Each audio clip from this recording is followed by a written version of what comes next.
Endi pertanyaannya? Oh, wakeh tenan. Insyaallah. Kalau waktunya habis kasih tahu aja saya.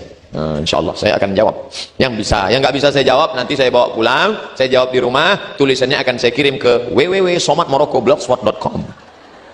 Ustadz, saya mau tanya apakah untayan syair dalam burdah ini tidak termasuk dalam hulu atau berlebih-lebihan? Yang berlebih-lebihan itu kalau mengatakan Nabi Muhammad anak Allah, seperti orang Yahudi Nasrani, wa qalatil yahudu Uzairun ibnullah. Orang Yahudi mengatakan Uzair anak Allah, wa qalatin nasara al-masih ibnullah. Orang Nasrani mengatakan al-masih anak Allah. Maka Imam Busiri tidak melampau, tidak hulu, tidak ekstrim, tidak berlebihan. Mana syairnya yang berlebihan? Tunjukkan mana? Semuanya masih tercover dalam dalil Quran dan Sunnah. Berselawat kepadaku menghapuskan dosa, berselawat kepadaku mengangkat derajat, berselawat untukku membuat engkau dapat 10 kebaikan. Masih tercover dengan dalil-dalil. Jadi dalam Barzanji, dalam Burdah, dalam syair Simtud Durar, dalam Adhiyaul Lami, dalam Ad-Diba tidak ada hulu sama sekali. Ustaz, saya resah dengan keadaan Indonesia yang rakyatnya banyak terpecah belah dan ribut. Bahkan mereka yang sesama Islam pun masih sempatnya ribut, saling menghina karena beda ormas, berbeda mazhab. Bagaimana menyikapi ini Ustadz? Untuk kebaikan negara Indonesia, mudah saja, masuk saja ke ITS, insya Allah damai. Buktinya orang ITS jilbabnya warna-warni, macam-macam jurusannya, ormasnya macam-macam, damai, adem, ayem. Tadi subuh di Masjid Al-Akbar, imamnya di sini ada 5 Pak Ustadz. Ada imam NU, ada imam Muhammadiyah, enggak ada tuh rebut-rebutan maju ke depan sesuai dengan jadwal masing-masing. Yang diributkan itu apa? Makanya saya anjurkan di masjid masing-masing kaji fikih 4 mazhab. Ustaz, kata kawan saya kalau sentuhan sama perempuan enggak batal, tapi kami sekolah dikatakan batal. Gimana ini sebenarnya Pak Ustaz?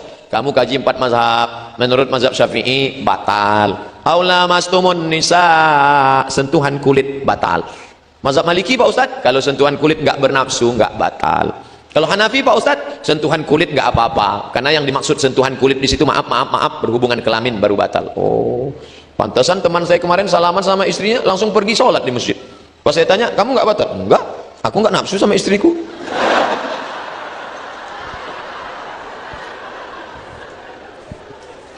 Ustadz, dengan maraknya kredit pendidikan yang diberikan oleh bank-bank konvensional, apakah kuliah menggunakan uang kredit? Maka ketika mahasiswa kuliah maupun kerja akan disibukkan dengan urusan bagaimana caranya Pak Ustadz? Diulang lagi, agak ribet nih. Dengan maraknya kredit pendidikan yang diberikan oleh bank-bank konvensional, apakah kuliah menggunakan uang kredit? Maka ketika mahasiswa kuliah maupun kerja akan disibukkan. Kalau sudah tidak ada alternatif lain, tidak ada lagi alternatif lain, satu-satunya menyelamatkan kuliahmu cuman riba ini. Kalau tidak kau kuliah kau akan mati. Maka saat itu kalau pilihannya ada 2, mati dengan makan babi, pilih mana? Kok malu mau makan babi? Tidak boleh pilih mati. Saya mati aja, jangan. Kalau kamu mati siapa yang akan mengisi dunia ini? Hidup ini sunyi tanpamu. Maka kau boleh makan babi. Ambil babi pakai kecap dikit. Nah, ini namanya akhaffud dararain. Memilih mudarat teringan. Ini mati, ini babi, kau pilih yang teringan. Tidak boleh kau pilih yang terberat. Jadi begitu juga tentang riba ini. Tapi kalau kau mampu, alhamdulillah Pak Ustadz. Orang tua saya memang susah, saya nggak sanggup kuliah, tapi calon istri saya Pak Ustadz kaya, sugih tenan Pak Ustadz. Kaya orangnya, memang nggak terlalu cantik Pak Ustadz, tapi kalau dilihat lama-lama ya boleh juga lah. Kau jaga kehormatan dirimu, jangan sampai kau makan riba, makan haram. Membayar utang hingga menimbulkan kekurang pedulian terhadap permasalahan di masyarakat. Bagaimana menyikapi adanya kredit pendidikan yang diberikan oleh bank-bank konvensional? Apakah dalam syariah? Jangan sampai kau terjumus pada yang haram. Ustadz, ini ada uang riba, boleh nggak Ustadz? Haram. Kalau kita bagi 2 Pak Ustadz? Ulama tidak sepakat dalam masalah ini. Sekali haram tetap haram. Ustadz Somad ngomong haram. Itu Ustadz jadwalnya ada ceramah di bank konvensional. Ustadz ceramah di bank konvensional, terus nanti kalau bank itu ngasih honor transfer, Ustadz terima? Saya terima. Terus Ustadz ambil? Iya, tapi saya serahkan ke anak yatim, fakir miskin. Terus kalau dia kasih kue, nggak saya makan. Terus saya bawa pulang. Saya bawa pulang, nanti pas di lampu merah ada orang jual koran atau fakir miskin, saya kasih. Kasih. Jangan dimakan, karena kalau itu dimakan berubah 1 risol menjadi darah setengah tetes. Gak mungkin 1 risol 1 tetes. lalu darahnya masuk ke jantung, dari jantung darahnya naik ke otak, otakmu akan gelap hitam gara-gara riba. Nasiyatin kadhibatin khati'ah, ubun-ubun otakmu kotor hitam dosa gara-gara riba. Jangan kasih anak-anak kita makan riba, bersihkan, beralih ke bank konvensional. Apa yang terbaik dari Burdah yang menjadikan cinta kami kepada beliau benar-benar murni, Pak Ustadz? Karena Burdah ditulis oleh orang yang sedang sakit, tidak ada harapan lain kecuali mati, tapi dalam kesakitan masih tetap berbuat untuk Nabi. Kita yang sehat ini buat apa? Imam Busiri yang sedang sakit masih bisa menoleskan kata-kata yang indah. Kenapa kita sehat malah mengeluarkan kata-kata yang sakit? Orang sakit tapi mengeluarkan kata-kata yang sehat. Ini ada orang sehat mengeluarkan kata-kata sakit. Yang tersinggung cepat mati. Bacaan sholat yang baik dan benar itu seperti apa? Karena saya sering dengar bacaan orang dalam sholat beda-beda. Ya, bacaannya ke guru. Bismillahirrahmanirrahim. Alhamdulillahi rabbil alamin. Ar-Rahmanir-Rahim. Maliki yaumiddin. Iyyaka na'budu wa iyyaka nasta'in. Ihdinas siratal mustaqim. Siratal ladzina an'amta 'alaihim ghairil maghdubi 'alaihim waladdallin. Amin. Tapi nanti kalau sudah umur panjang, gigi sudah mulai hilang, itu bunyi huruf Allah.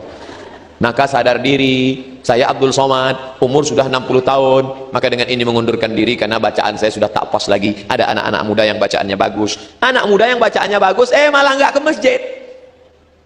Orang tua juga dipaksa maju. Maka perlulah duduk bersama antara pengurus masjid, jamaah, orang tua, orang muda, duduk bersama. Judulnya, mau dibawa kemana hubungan ini? Jangan sampai ibadah kita hancur gara-gara itu.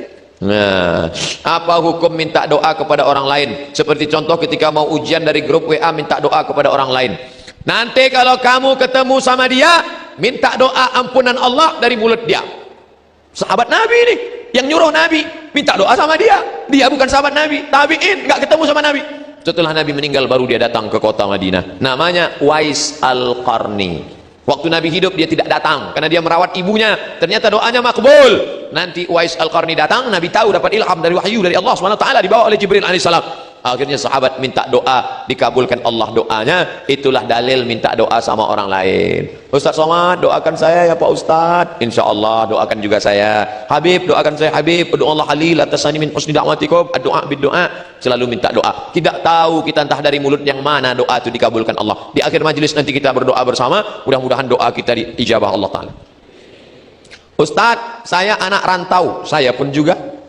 Mohon kasih saya tips agar tetap berbakti pada orang tua yang jauh dan membuat beliau bahagia. Karena sebelum saya merantau, saya sering bantu beliau jual kaki lima di pasar. Tapi setelah merantau, saya tidak tahu apa yang harus saya lakukan agar saya tetap berbakti selalu mendapat ridhonya. Karena banyak yang bilang ridho Allah, ridho orang tua. Itu bukan banyak yang bilang, hadis Nabi.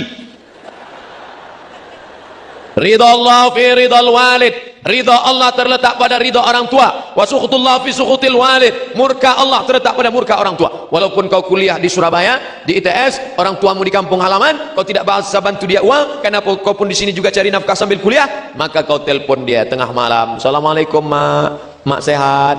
Sabar ya mak, nanti mau puasa hari raya aku pulang, nggak perlu belikan baju mak, insya Allah akan aku bawakan dari sini. Kalau kau belum bisa menyenangkan orang tua, jangan menyusahkan orang tua. Itu prinsip. Kalau belum bisa menyenangkan, membahagiakan, jangan menyusahkan dia. Ini sudahlah tidak menyenangkan, menyusahkan. Belum datang aja, baru namanya di HP, si pembuat masalah. Jantung orang tua tenang, pup, pup. Begitu ngelihat nama dia di HP langsung troublemaker. Bagaimana pandangan Ustadz tentang ikhwan dan akhwat yang saling berkomitmen, tapi komitmen itu jangka waktunya masih lama hingga bertahun-tahun? Apakah itu sama dengan pacaran? Pacaran syariah, tapi tujuan mereka menikah, hanya saja waktunya masih lama. Berkomitmennya tahun ini. Setan ini namanya talbis. Talbis iblis, nampaknya baik tapi isinya batil. Yang batil dikemas seolah-olah betul. Ustadz, saya sudah hijrah, tapi saya masih membangunkan pacar saya malam, tahajud call. Hai, tahajud ya dek. Apa kau yang membangunkan? Mak dia kan ada.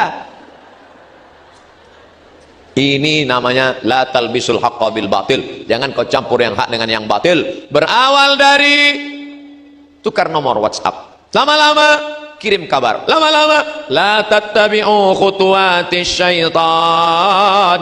Jangan ikuti langkah-langkah setan. Setan tidak pernah mengajak ayo berzina, ayo berzina. Berawal dari satu langkah, mulai melangkah. Jadi gimana solusinya Pak Ustadz? Kamu kuliah aja dulu, selesai nanti S1, lanjut S2, habis itu nanti semua akan indah pada masanya. Semua ada saatnya. Buku bagus, semua ada saatnya. Penterjemah Abdul Somad El-Syembar. Kami dulu kuliah nggak ada mikir-mikir pacaran, nggak ada. 4 tahun saya di Mesir tak ada pacaran. Kuliah aja, kuliah. Masa Ustadz di Mesir nggak pernah pacaran? Nggak pernah. Kenapa? Nggak ada kesempatan. Kuliah aja. Setelah kuliah menikah. Nah, jadi kalian tak usah komitmen. Nanti kalian terjerumus pada zina, nanti berumus pada perbuatan tak baik. Kalau kami khidbah Pak Ustadz tunangan boleh tapi jangan lama-lama, karena tunangan ini akan memancing, apalagi alat komunikasi zaman sekarang. Zaman dulu tunangan lama-lama nggak apa-apa karena dia nggak bisa ketemu. Zaman sekarang orangnya nggak ketemu tapi WA-nya jalan, kirim-kiriman gambar, kirim-kiriman foto, kirim-kiriman video. Setan masuk bekerja, setan tak pernah berhenti. La atyanahum min baini aydihim, dari depan, wa min khalfihim, dari belakang, wa an aymanihim, dari kanan, wa an shama'ilihim, dari kiri. Laki-laki durian. Perempuan timun berteman dengan durian tak pernah untung. Di atas sobek, di bawah bonyok, hancur. Tertulis di botol, do not accept if cell is broken. Jangan terima botol kalau segelnya rusak. Ustadz sukozan, kami nggak ada apa-apa kok. Berawal dari tidak apa-apa, lama-lama menjadi apa-apa. Kami nggak ada buat macam-macam. Dia sudah macam abang saya, dia sudah macam kakak saya. Berawal dari macam, berakhir dengan macam-macam. Ingat, kejahatan terjadi bukan hanya karena ada niat dari pelakunya, tapi juga karena ada kesempatan. Waspadalah. Bagaimana hukum kumpul setiap malam Jumat untuk sholawat? Apa itu bid'ah? Kumpul ramai-ramai, lalu kemudian sholawat. Sallallahu ala Muhammad, sallallahu alaihi. Itu namanya majelis sholawat. Abah Lutfi bin Yahya Kalongan namanya Kanzus Sholawat. Habib Munzir Al-Musawwa namanya majelis Rasulullah. Di Malaysia Habib Zainal Abidin Al-Hamid namanya majelis Al-Murtada. Ada majelis solawat, sepekan sekali baca solawat. Apa hukum buat majelis zikir ramai-ramai? Maka dijawab oleh Al-Imam Jalaluddin Abdurrahman As-Suyuti, nama kitabnya Natijatul Fikri fil Jahri Bizikri. Dikumpulkannya hadis tentang boleh zikir bersama-sama. Baca Quran zikir, solawat zikir, istighfar zikir, tahlil zikir, tahmid zikir, takbir zikir. Zikir bersama-sama. Gak boleh katanya Pak Ustadz zikir sama-sama, karena zikir beramai-ramai itu bid'ah. Wa kullu bid'atin dhalalah wa kullu dhalalatin finnar. Hadisnya jelas. Tulis di Play Store 37 masalah populer Somad LC, enter, download dalil zikir beramai-ramai. Itu bukan kata saya, itu kata para ulama. Idza dzakarani fi nafsihi, kalau hambaku itu berzikir mengingat aku sendirian, zakartuhu fi nafsi, aku sebut ingat dia sendirian. Wa idza dzakarani fi mala'in, kalau dia buat zikir beramai-ramai, zakartuhu fi mala'in khairum min mala'ihim, maka aku akan menyebut dia, mengingat dia di majelis yang lebih ramai dan lebih mulia. Itulah majelis bersama Allah, bersama para malaikat. Oh, sebentar lagi masuk waktu zuhur, surat tilang sudah masuk. Apakah uang beasiswa mahasiswa yang mencapai nisab layak uang gaji wajib mengeluarkan zakatnya? Ya. Kalau adik-adik punya tabungan, beasiswa, uang tunjangan, uang tunjang, uang sikut, uang sipak, uang tanduk, uang apa namanya, uang reward, uang hadiah, terkumpul senilai 85 gram emas kali 500.000, 42.500.000, terkumpul sampai 1 haul 1 tahun, maka keluarkan zakatnya 2,5%. Ketika kita mandi dalam kondisi telanjang, kemudian ketika melakukan wudhu sekalian dengan kondisi, apakah yang demikian membatalkan wudhu? Wudhu tidak batal, tapi dia kurang adab, dia tidak ada adab. Bedakan antara halal, haram, makruh, wajib, sunat dengan sunat, mustahab. Maka paling bagus menutup aurat, habis itu berwudhu, beradab kepada Allah, beradab kepada para malaikat. Bagaimana hukum orang bertaubat namun kembali melakukan perbuatan yang sama? Itu sama artinya dengan orang yang mendempul semen, berlubang, didempul, dicat, habis itu buka lagi. Dempul, dicat, habis itu buka lagi. Syarat taubat ada 3. An-nadamu fil qalbi, menyesal dalam hati. Wal iqraru bil lisani, nyasakan dengan lidah, istighfar banyak-banyak. Wal iqmaru alla ya'uda ilaihi abadan, tekad kuat untuk tidak balik kepada perbuatan dosa. Mudah-mudahan kita semua dapat taubat nasuha. Ala hazihin niyah, untuk niat yang baik. Wa kulli niyatin salihah. Al-Fatihah. أعوذ بالله من الشيطان الرجيم بسم الله الرحمن الرحيم الحمد لله رب العالمين الرحمن الرحيم مالك يوم الدين إياك نعبد وإياك نستعين اهدنا الصراط المستقيم صراط الذين أنعمت عليهم غير المغضوب عليهم ولا الضالين آمين اللهم صل على سيدنا Muhammad salatan tunjina biha min jami'il ahwali wal afat. Ya Allah, dengan salawat kami ini hendaknya kami diselamatkan dari segala musibah malapetaka dan bencana. Wa taqdi lana biha jami'al hajat. Dengan salawat ini kami berharap hendaknya ditunaikanlah segala hajat kami dunia dan di akhirat. Wa tutahhiruna biha min jami'is sayyi'at. Dengan salawat ini hendaknya dihapuskanlah segala silap salah dan dosa kami ya Allah.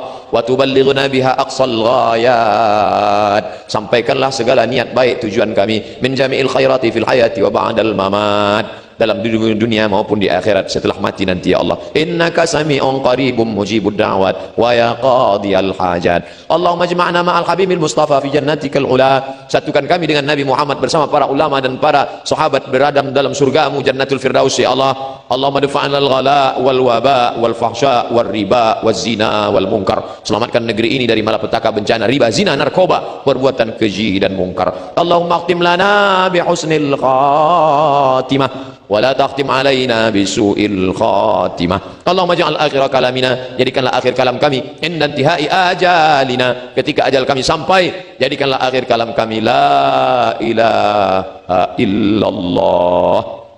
Rabbana atina fid dunya hasanah wa fil akhirati hasanah wa qina adzaban nar. Wa sallallahu ala sayyidina wa maulana Muhammad wa ala alihi wa sahbihi wa sallam walhamdulillahi rabbil alamin.